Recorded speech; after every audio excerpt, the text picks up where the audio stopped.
프랑스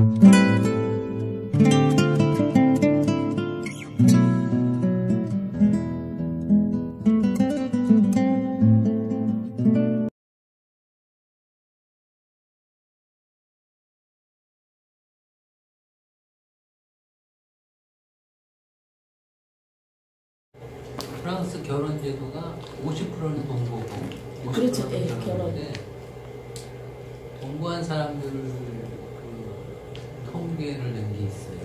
그래서 50% 동거를 선택한 사람들이 그 파트너를 경험하는 그 비율이 평균 3사람이에요.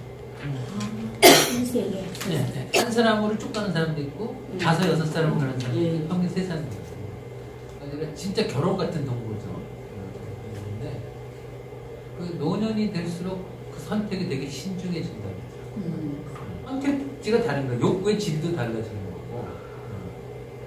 근데 나는 그 3번이라고 하는 그 얘기를 딱 들었어. 프로이트 선생님 3짤 되게 좋아했거든.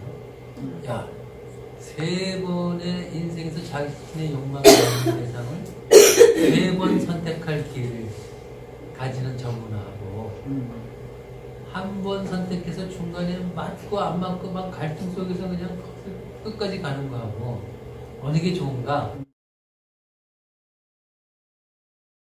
동거의 특징은 해요. 근데 더 조심한대요. 예, 더 조심하게 되고 싫었을 경우 편지 한 장이면 그냥 날아가 버리니까 굉장히 조심한다고 하더라고요. 연애 기운 그대로 오래 갔더라고요. 프랑스 유명 학교 고등학교일 거예요 아마. 그 학교 학생들을 주제로 한 다큐멘터리를 봤는데 진짜 어쩜 이렇게 다 거의 이혼한 자녀들인지 모르겠는데 걔네들은 다 상처가 있어요. 다 힘들어하더라고요.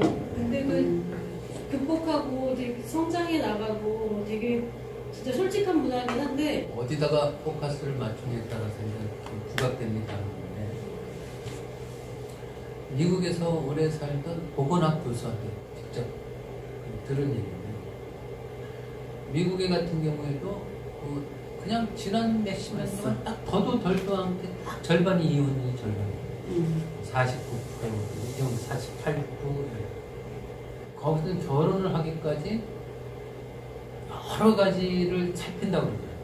결혼하기. 그러니까 서로 이제 그 신체적인 궁합이 맞는가 이런 것도 충분히 사귀어보고 또 이 성격적으로 맞는가 이것도 충분히 검토하고 해서 신중하게 결혼을 하는데도 50%의 이혼이 되는 거지. 그렇게 하는데도 동거를 선택하느냐 결혼을 선택하느냐 이것이 장단점은 그냥 이렇게 단순하게 표현하기 좀 어려워요. 정치분석에서는 그거를 욕망의 문제로 보는데 자신한테 정말 욕망에 맞는 사람을 선택했느냐 배우자를 선택할 때 욕망에 맞는 게 전혀 없으면 옛날같이 사진으로 결혼하는 부모에 의해서 결혼하는 관계가 아니라면 인연이 쉽게 되진 않거든. 뭔가 한두 가지는 연결되는 게 있으니까 선택하는데 하고 나니까 안 맞는 게 이제 보이는 거예요. 내가 아는 어떤 분이 하나 있는데 남자고요. 이분은 여러분이 공부하신 유아성욕과 유아성환상이 참 부합돼요. 5살 때 첫사랑 그 엄마 이미지가 깊이 박힙니다. 이분이 가지고 있는 그 엄마 이미지는 아니 자식을 위해서 헌신하는데 뭔가 배우자한테 충분히 존중받지 못하고 뭔가 연민스러운 그런 엄마야. 다정하면서 연민스러운. 이 남자가 커서 어떤 배우자를 택할 것인가 상상해보세요. 공부한 것. 오래 좀 싶은 사람. 뭔가 안 된 점을 갖고 있는 연민을 일으키는 내가 해줄 게 있는 이게 무식이야. 뭔가 하나의 결함을 갖고 있어가지고 충분히 사람들한테 대접을 못 받는 그런 파트를 느껴. 이렇게 해가지고 같이 있는 이분은 되게 능력 있는 사람이야 사실. 그래갖고 출세를 했어. 근데 처음에 출세하기 전에 열심히 살 때는 부부관계가 괜찮았어. 연민스러운 거를 보충해주는, 열심히 해야지 뭐가 이루어지잖아. 네. 그런데 출세를 하고 나니까 속에 이제 무의식이 서로 다르게 나. 이 부인은 연민스러워 보이지만 사실은 세상에서 제일 잘난 사람으로 인정받고 싶은 좀 그런, 예. 자기보다 못한 사람을 시덥지 않게 생각하는 그런 캐릭터야. 예. 그러니까 이 남자의 마음이 어떻게 됩니까? 출세를 했다고. 출세를 했는데 더 이상 이 사람이 연민스럽게 느껴지는 행동을 안 해. 이상 해줄 게 없어. 너무 잘 나가. 어떤 반응이 일어나? 다른 대상을 찾나? 연민을 해줄 수 있는 그런 여자를 찾는. 그래서 이런 상황.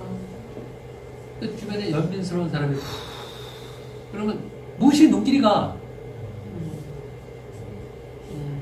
그러니까 보통 사람들은 주목하지 않을 그런 여자인데도 이 사람은 무의식이야 이게. 그러니까 뭔가 다정한 교류를 하면서 다른 것만 해주려고 하는데 바람을 피는 것이 발각이 나가지고 뭐 이런 게 다 있어요. 딱 뚜껑을 헤쳐갖고 봤더니 뭐 이런 사람하고 사귀어 뭐. 지금 많이 부인들이 느끼는 감정. 네, 아니 어떻게 저런 여자. 저게 또 저렇게 이해가 되네. 그런 사례들이 많았는데. 무의식을 모르는. 무의식. 다 무의식. 유아성환사. 본인도 몰라. 왜 그런 사람한테 좋아하는. 온갖 이 사람의 마음은 첫사랑한테 꽂히니까. 첫사랑에 부합되는 이미지나 특성을 갖고 있는 사람한테 그 이후에 인연이 되는 것이지. 그게 더 이상 찾아질 수 없으면 같이 살아도.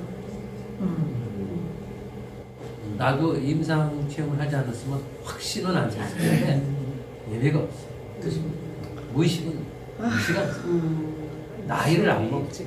어떤 상황이나 환경이나 겪어오면서 자기가 그런 어떤 무의식의 세계에서 벗어나거나 해소될 수는 없는 건가요?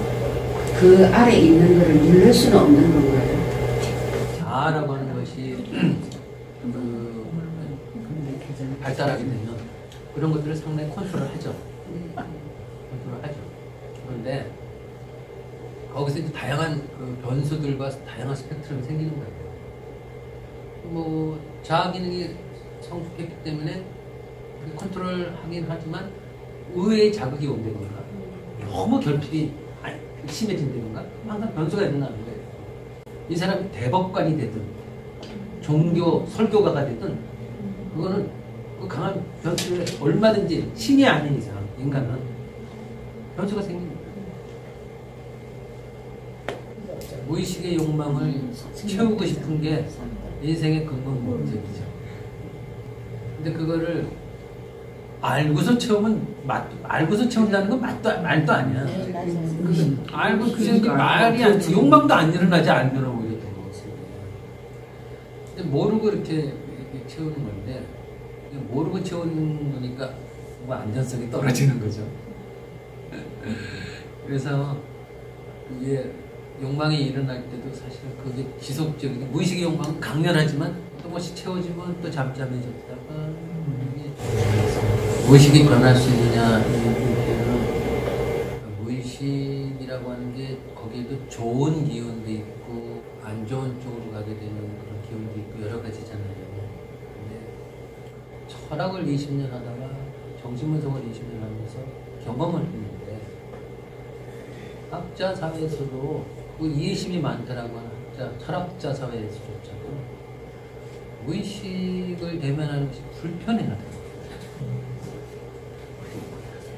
나는 되게 열린 마음을 갖고 있다는 사람조차도 무의식을 대면하려고 하는 게 머리로는 하지만 불편해.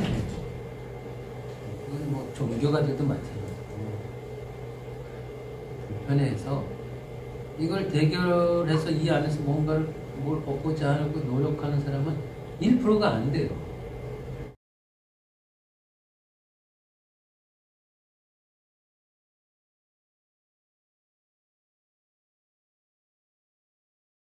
어떤 인연 때문에 어떤 인연은 주로 고통에 의해서 만들어져요.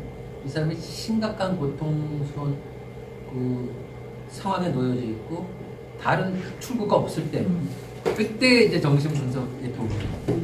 인연이 되는 거예요. 다른 출구가 없을 때. 그래서 그 만나면 이제 무의식을 좀 그 고통의 양 때문에 어쩔 수 없다. 이거 대결을 해야 되겠다. 이렇게 해서 무의식을 대결하면 상당히 이제 뭔가 이제 중간에 하나씩 정돈하는 그런 경우를 하게 되고. 그래갖고 이제 현실적으로 이거 정돈하면서 이제 이게 조금씩 풀려요, 뭔가가. 여러분 끝까지 가야 되는데 이제 중간쯤에서 이제 뭐 이제 살만하니까. 근데 그게 뭐 나쁘다 좋다가 아니라 그게 인생이 그런 거예요. 근데 그 순간에 다시 어떤 고통의 계기를 또 만나게 되면 또 힘들어지잖아요. 무의식을 대면한 분들은 동일한 상황을 반복하는 경우는 비율이 줄어들죠. 비율이. 무의식을 대면하는. 근데 무의식을 대면하지 않고 어떤 자아의 에너지를 보충받은 사람, 자아의 에너지를 보충받아가지고 그 상황을 버티고 이겨낸 사람은 자아 에너지가 떨어지면 다시 똑같은 힘듦에 놓이게 돼요. 그래서 장단점이 다 있는 거예요. 자아 에너지 보충해주는 좋은 경험도 하고 무의식과 대결하는 것도 있고 해서 뿌리까지 대결하는 거고 어떤 것을 선호하는가에 따라서 선택할 수 있는 사람이에요. 그래서 이 정신분석은 사실은 모든 국민들한테 이것을 활용하라고 하면 사람들이 못 견딘다고. 무의식이 다 개개인 다 있을 것 같아요. 그럼요. 무거워서 강도가 부담스러운데 여기 계신 분들이 한 학기 동안 이렇게 호기심 관심을 이렇게 하면서 계속 갔다는 것은 여기 계신 분들의 자아 에너지가 보통보다 높다는 거예요. 자아 에너지가 보통보다 높아야지 이것에 대해서 호기심 알매 욕구를 계속 이렇게 가게 되는데 보통 분들은 무의식 가까이 되면 불편해서 피하게 된대요. 그럼 봐봐요. 여기도 15명 정원에 안 오는 분들 있잖아. 이게 뭐가 불편해서 안 오는 거야. 제가 불쌍하고 가난한 사람들의 그 얘기가 이렇게 나오잖아요. 다큐멘터리로. 그러면 유독 그거를 못 보고 이렇게 채널을 막 이렇게 돌리는 사람들의 특징은 뭡니까? 자아가 민감해서 그렇다 뭐 이런 표현도 쓰고 네. 어떤 사람은 이제 자아가 약해서 그렇다 이런 표현도 쓰고 그게 이제 그렇게 써요. 소위 자극이 오는 것에 대해서 적절한 걸름 장치나 선별 장치가 이거를 자아가 기능을 하는데 이 기능이 충분히 발달하지 못해서 특히 유아기 첫 1년, 첫 3년에 결핍이 있는 분들이 그렇게 되는데 자극이 와가지고 곧바로 꽂히는 거야. 그러니까 무슨 공포영화나 또는 어떤 그 불쌍하거나 아무튼 뭔가 안 이렇게 이런 게 자기 와서 들어간다니까? 필터링이 안 돼요. 네, 필터링이 잘 안 돼. 바로 그냥 그렇지. 내사가 돼버리는 예, 필터링이 안 되고 들어오니까 불편해.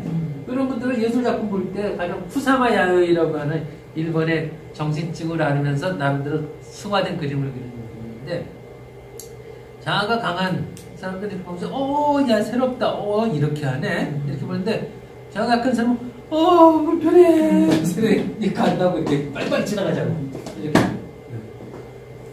이게 이제 자아 초기 1년 3년과 연관된 그 자아 기능이 덜 형성되고 이번 학기에 이렇게 했던 아버지의 그 에너지가 그 필터링을 해주거든. 여러분 여기서 글을 쓰시는 분들은 나름대로 글이 가지고 있는 상징화 기능이 있잖아요. 네. 그 상징화 기능이 상당한 필터링을 해줘요. 여기로. 그게 덜 발달돼서 현상. 예술가들이 소위 아버지 에너지 기능이 제대로 내면화되지 못한 분들이 적지 않아. 아버지 에너지 기능이 제대로 내면화하면 이제 사회에서 가장 주목받는 그쪽으로 가게 돼 있거든. 이쪽으로 경쟁 사회로 탁 가게 돼 있는데 경쟁 사회로 가기보다 하여튼 뭔가 자기만의 상상력 속에서 뭔가 깊고 뭔가 음매해가지고 쫙 세상을 표출하는데 일단 얘기하는 거야. 그 예술가들의 그 민감함, 그 섬세함, 사회적 상황에서 불편해하지만 그게 우회적으로 사회 발전에 기여를 하는 거야.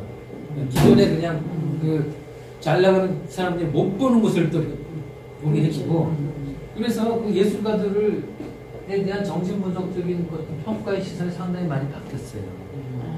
특히 이제 정보화 사회에서 예술가들이 갖고 있는 그 상식을과 다루면서 상식을 뭔가 탁 두들겨주는 그것이 가지고 있는 인류사 발전 차원에서 되게 그 가치도가 높다. 뭐 이렇게 돼가지고 예술가의 그 기능에 대한 그 평가가 이제 정신분석 차원에서도 올라간 거예요. 이 기능에도 특별한 발달된 부분이 있다. 이렇게 또 보기도 하고. 그래서 그 섬세하다고 민감하고 그렇다고 해서 그런 분들도 일방적으로 자아 발달이 좀 덜 됐다. 이렇게 하면 이게 뭔가 이것도 좀 한쪽 방면으로만 평가하는 거다. 보강할 수 있는 어떤 애프터적인 그런 건 없습니까? 계속 나오는 게 그거야. 욕구가 자발적으로 생긴다. 네. 그럼 이제 정신분석과 만나면 돼요. 정신분석과 교육적으로 만나도 되고, 가령 꿈 같은 생생한 체험을 하고, 뭐 그 사람의 모습이 그야말로 꿈에서 이런 거 할 때 집단 꿈 분석을 해요. 개인의 꿈 하나를 해석하는 거야. 꿈 하나 해석하는데 그 사람 인생이 다 나와. 다 나와. 단면도가 다 나와가지고 전혀 일상과 아주 특이한 체험을 하게 돼요. 뭐 그냥 그 체험을 당사자도 하지만 같이 공유를 해요. 그거를 하게 되면은 뭔가 이렇게 이 보충이 돼요. 정신분석 공부와 이제 체험 두 가지 이게 보충이 되는데 중요한 건 그게 자발적인 욕구에서 나와야지 된다는 거죠. 자발적 욕구가 아니면은 아직 때가 아닌 거예요. 아무튼 너무 좋은 시간 많이 가져서 고마워요. 감사합니다.